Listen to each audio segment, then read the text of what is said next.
Hi, I'm back. Good evening. So while I wait for anyone to join me, I'm just going to go ahead and start talking. Hi, this is Tanae from Red Lipstick at Home, where I talk about movies that are streaming online every single week. Either I'll do a live stream like this one today, or I might do a pre-recorded video about any movie streaming online. And I talk about the movie on the surface, and sometimes I take a deeper dive and talk about some interesting and different types of topics in the movie that maybe not everyone has seen or thought about that happened in the movie. So I take a little deeper dive and get a little below the surface sometimes. So if you like that kind of video, if you like that kind of movie talk and movie exploration, go ahead and click subscribe on this channel, Red Lipstick at Home, and my name is Tanae. All right, so I'm just going to go ahead and start just talking about the movie Wine Country. That was the movie that we were watching this week, and it is streaming right now on Netflix. And I really enjoyed this movie. It was fun. I've seen other girl comedies. Spoiler alert, I'm going to be talking about the entire movie. So if this is your first time watching one of my videos, please know that this is live movie talk. So I talk about the entire movie. So spoiler alert. This movie is a girl comedy about a group of friends who met each other while working at a pizza shop in Chicago as teenagers, it seems like, and they get together many years later. It seems like they talk often, but they get together for one of the friends' 50th birthday. And one of them plans the trip, and they all go to Napa, to wine country. And so that's the basis, for the foundation of the story, is that they're getting together for Rebecca's 50th birthday. So there was some points made in the movie about how women can't really get together and not argue, not fight, not cry. And even the birthday girl's husband said, try not to cry, or he said something like that to her, which she later on told a friend. And Tina Fey plays the owner of the property that they're staying at. They're doing like an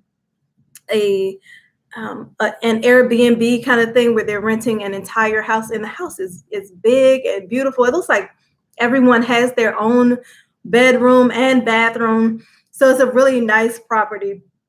And when Tina Fey is introduced into the movie, she even says something like, you girls are gonna argue, and she even foretells that things are gonna go wrong. And someone else or somewhere else along, the fortune teller even says that they're gonna fight, and they cut her off before before she told the group's reading, because every individual one was so awful that they just cut her off. They were like, oh no, that's okay, we're fine. We're good. So yeah, there's always that possibility that when a group of women get together, we will be a little catty sometimes, or somebody's going to have an attitude, or sometimes we could be a little passive aggressive, and that might get on someone's nerves. Or sometimes we may be a little too forward and honest, and that might get on someone's nerves. So everything, just like in real life, it starts off real cool. Well, hopefully in real life, everything starts off real cool and fun. And then all of a sudden some bomb drops, but you can see it. And this is how it happens in real life. You can see the tension building up, or you can see the points of contention where something might get on someone's nerves just a little bit, and they kind of ignore it, or they make a little joke about it. And then the thing keeps happening. They make a little joke about it, either directly to the person or to someone else. And then that thing keeps happening over and over again. And so you know that eventually someone's blood is going to boil so much that it's going to cause a big blowout. So, I mean, it's just a natural way that things happen sometimes. And but people always say that it's going to happen with women. I don't know if that really happens too much with men when they get together. I would have to ask someone, a gentleman, if men really have little arguments and stuff like that when they get together, or is it something that might happen every now and then because of a past situation? But with women, it seems like it doesn't even have to be anything from the past. It's just that something gets on our nerves or under our skin during that time together, and then we just can't take it anymore, and then all of a sudden it's like, ah! But if we are real friends, we get back together. No, feelings might be hurt for a second, but we get back together, we still love each other, and we move on. And then later on, we might even laugh about it, about the stupid argument. So I enjoyed that realness of the movie. And you could tell it probably had, I don't know who wrote the movie, but I could tell it had a big uh, woman, a large influence, a big influence by a woman. If a woman didn't write it, I'm quite sure a woman wrote it, especially with Tina Fey and Amy Poehler and Naomi, what's her name from Saturday Night Live, the black lady. Oh man, I can't remember her name. Oh, Maya Rudolph. Maya Rudolph. I'm sure with those ladies that probably one or all of them had a hand in either writing or producing it. But it was a fun movie to watch. It didn't really, it had some really funny moments, but it didn't really keep my attention, and it didn't really make me want to see it again too much. Like if I watch it again, it'll probably just be in the background while I'm cleaning or doing something else. Or if it's on at someone else's house, I would probably watch it a little bit and get a couple of giggles out of it. But it did have some really funny moments. And then it also brought up the dynamic of having a whole bunch of different personalities that came into play. When you have so many different people, everyone is going to have a different personality. So there were 6 of them. So the one who planned the trip is so she was the planner. Did I write her name down? Abby was the one who planned the trip. And even the fortune teller said that something to the effect of she is not really fulfilled in her personal life, so she tries to keep herself busy. And that's why she planned that trip to a T. She had a whole itinerary. And she wanted to stick to the itinerary not almost, but to the point of being controlling. And I could see that was going to get on people's nerves. So I don't know. Do people like having itineraries when they go on trips and stuff? If you like having an itinerary, let me know. Or if you don't like having an itinerary, you just want to go with the flow. But then if you don't have any type of itinerary, you end up either not doing anything or trying to do a whole bunch of stuff at the last minute because you realize that you're on your second to last day and you haven't really done anything. You haven't really seen the location where you're staying or been out amongst the people where you're staying.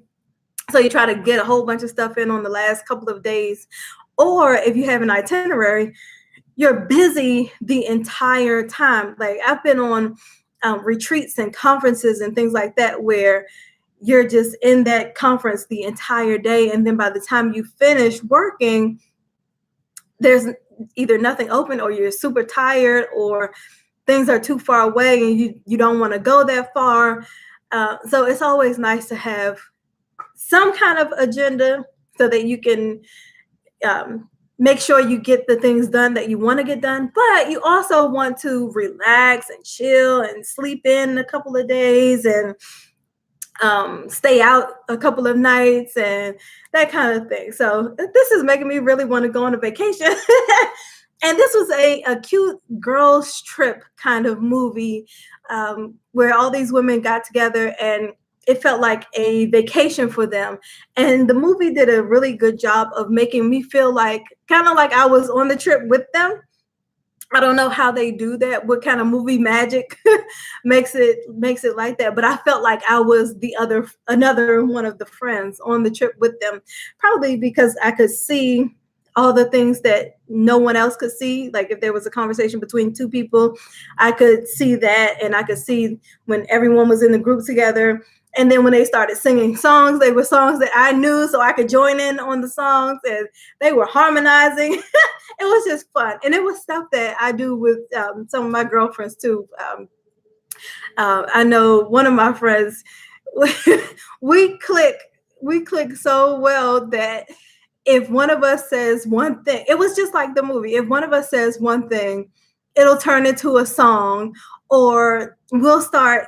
I've heard somebody say this on a movie before. I think they called it Jenga, where I'll say something and then she'll say something on top of that to take it in kind of another direction.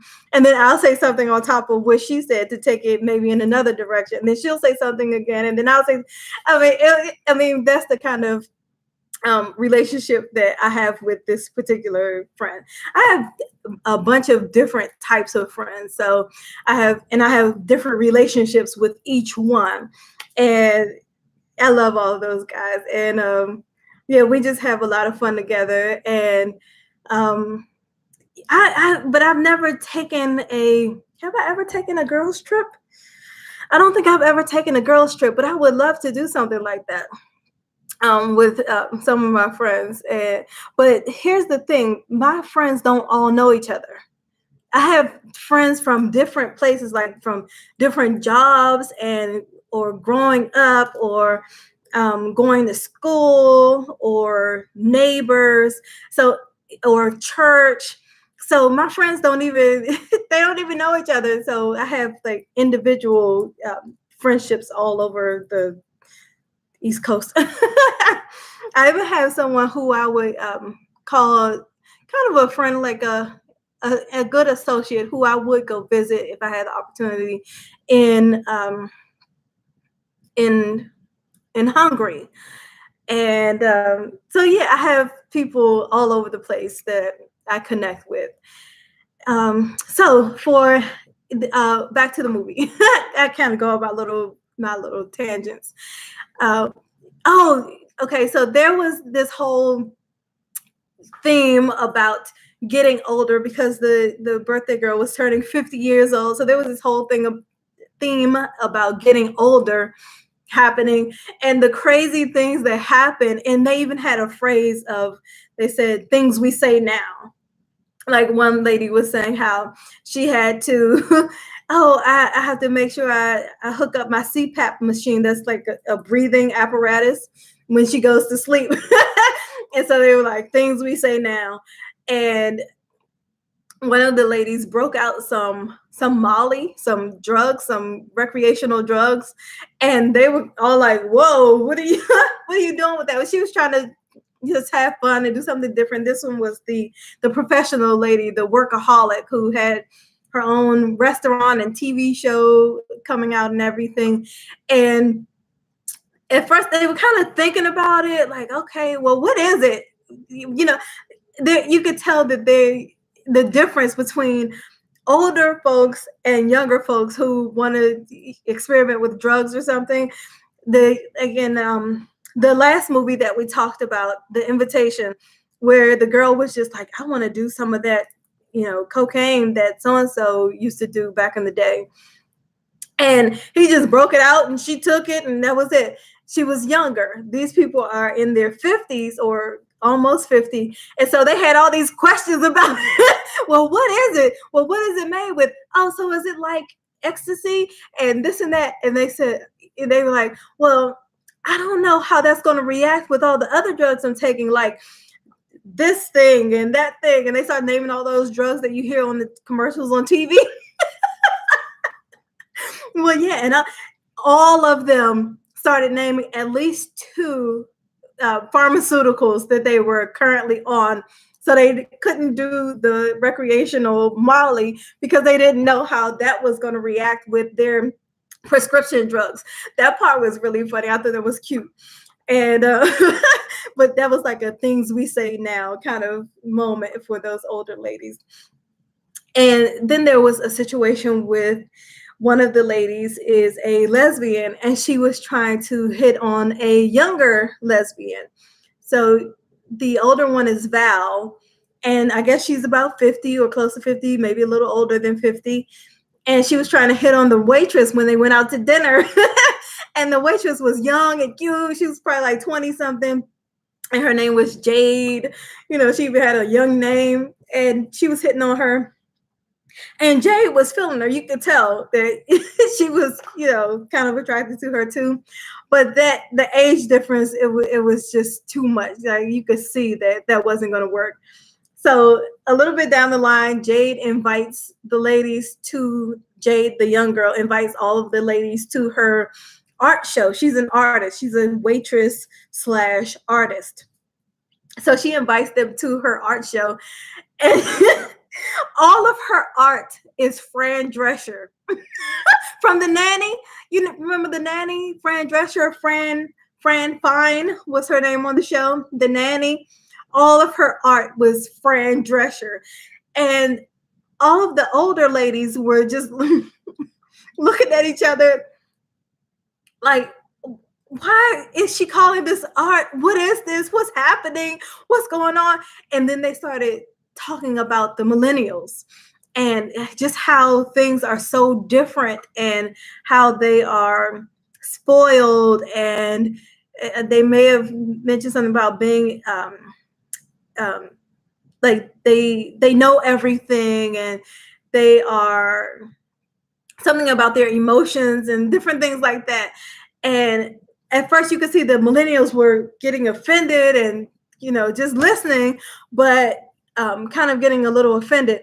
And then at the end, one of the ladies said, "Everything is fine, Fran Fine," like her character's name in the movie. And then everybody just started laughing and cheering, and they kind of broke the ice and made everything okay. So if you didn't see it, that probably didn't seem that funny, but it was cute. Now that I'm saying it back, I'm like, okay, if nobody saw that, they probably wouldn't even get the whole point of that. But anyway, I got it, and it was cute.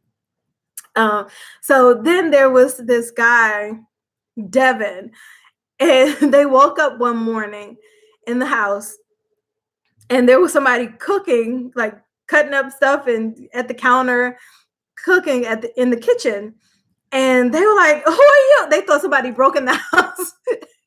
And they were like, "Who are you?" And there was this young guy, probably in his late 20s, early 30s or something, named Devin.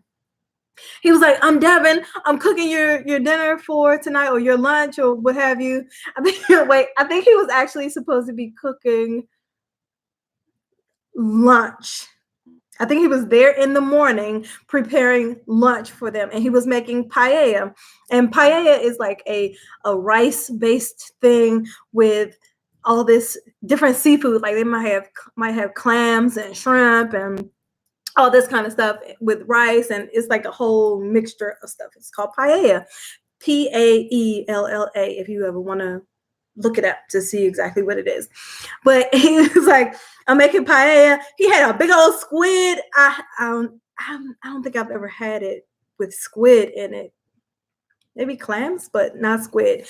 But I've never seen a squid before, but it was huge. It was like that big. And it was like white. It looked like a really white chicken, but then you saw all of the tentacles coming out of it. It was gross. And then it kept making that sound, sound, and then it fell on the floor. Oh, it was just a mess. And then he picked it up and blew inside of it, so that it made that bottle noise. Hoo, hoo, hoo. It made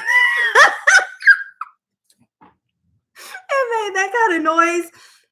But anyway, so he was supposed to be making this pie. So everybody calmed down, and they were like, "Oh, okay, who is Devin? He comes with this was what he said. He said, "I come with the house." And so everybody was like, "Okay, whew, that's fine." And then Maya Rudolph, the black lady, she comes out and she's wearing her bonnet. She's African American lady. We cover up our hair when we go to sleep at night. And so she didn't have on a scarf. You could either do a scarf or a bonnet or what have you. She had on her bonnet. And after all of the confusion was done, one of the ladies looked at her. She said, okay, so everybody was still in their pajamas because they were awakened. And so she comes out with her bonnet, and one of the ladies looks at her and she says, did you already take your shower, or are you about to take your shower?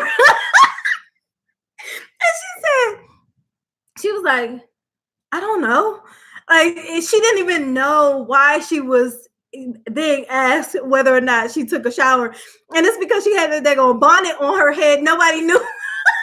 Nobody knew what that was, why she was wearing that thing on her head. So I thought that was really funny and cute. And just to show you, like, even though you're friends with someone, if you've never spent the night with someone, or been away with someone, what their habits might be, or you might feel really close with someone, but you don't really know them or know their habits and rituals until you actually live with them, even if it's for just one night. So that could have been a learning opportunity, but I don't think that neither one of them knew that anything needed to be learned, that there was an educational moment.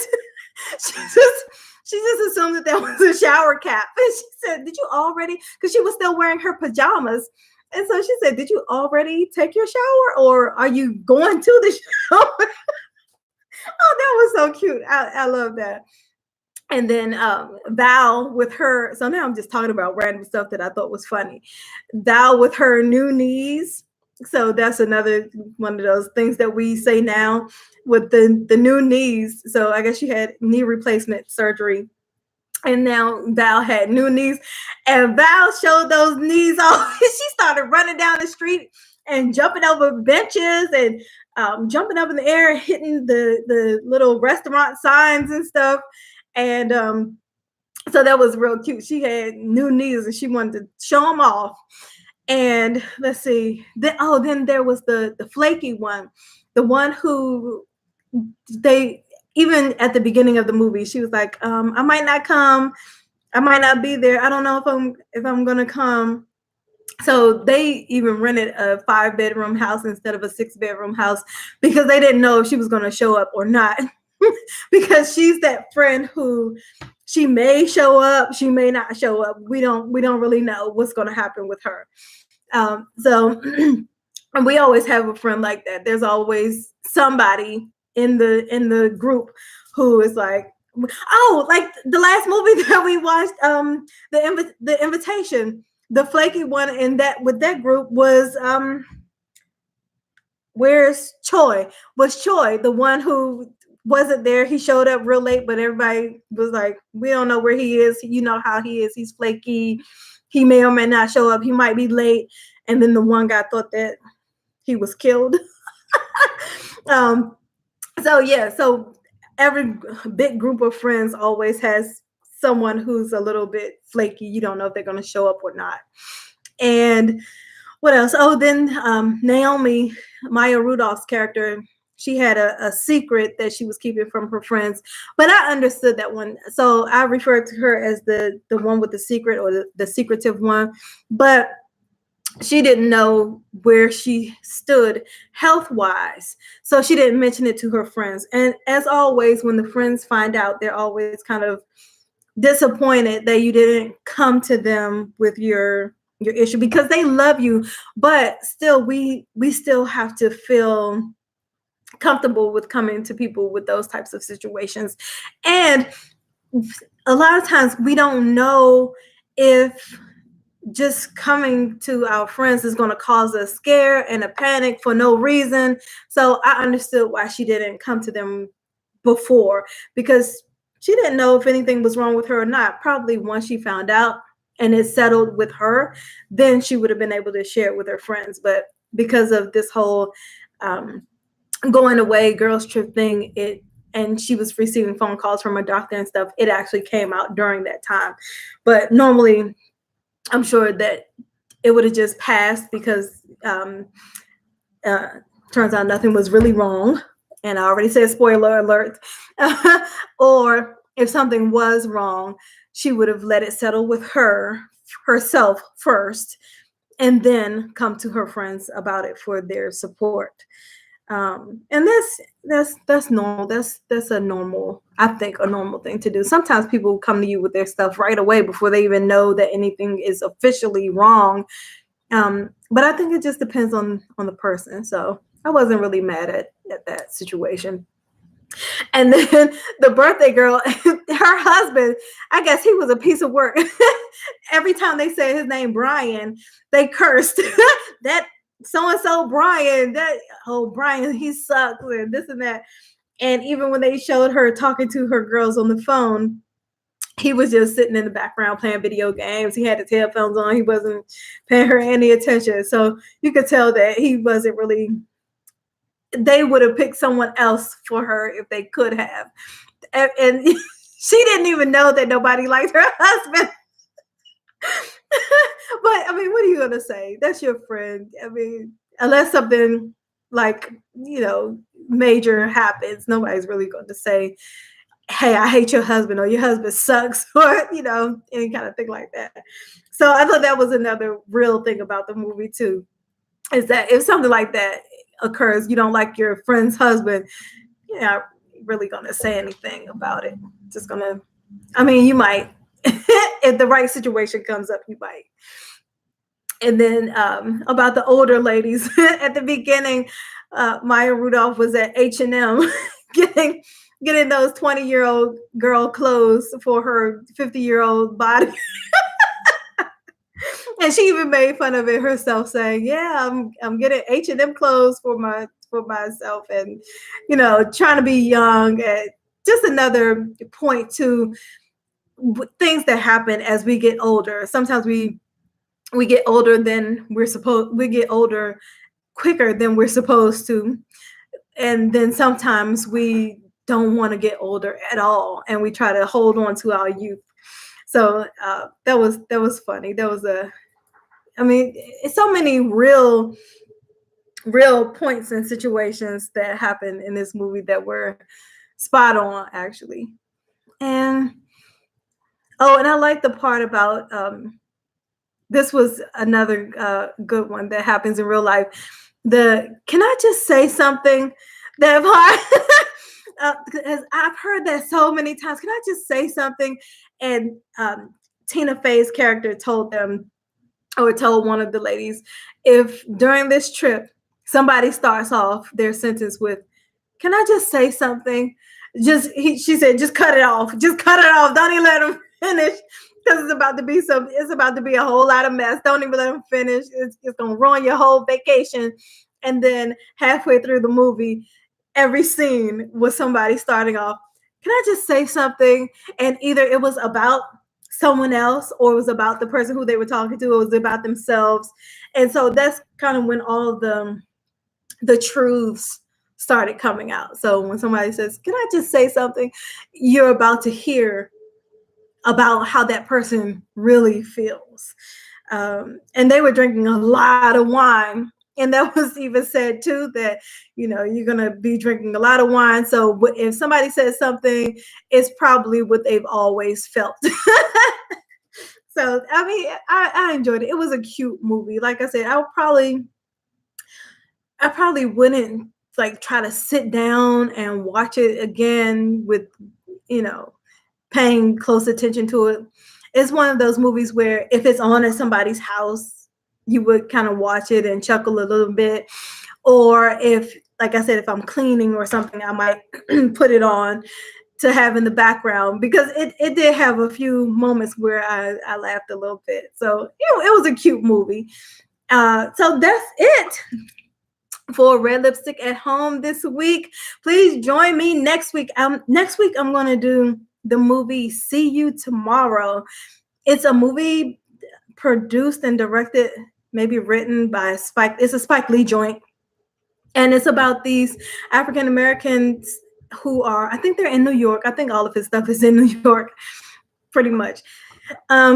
They are in New York, and they are scientific geniuses who are trying to create a time machine. They're trying to do time travel or something. And one of the girls' brothers gets killed by the police. He was just reaching for his cell phone or wallet, or he was reaching for his cell phone, I think, and gets killed by the police. And the girl and her other scientific genius friends create a time machine to go back in time to stop him from grabbing for his cell phone so he doesn't get killed. So I think that that would be a really good and a I don't know. It might seems like it might have a lot of good stuff to talk about in it. So that's going to be for next week. It's called See You Tomorrow, and it is running on Netflix. I will see you next week, and don't forget to like this video. And if you like this kind of videos with the movie talk, either live stream or pre-recorded, don't forget to subscribe to my channel, and I will either be live or post videos every Thursday. If it's a pre-recorded video, it'll probably be posted on Friday. So I will see you all next time. Bye.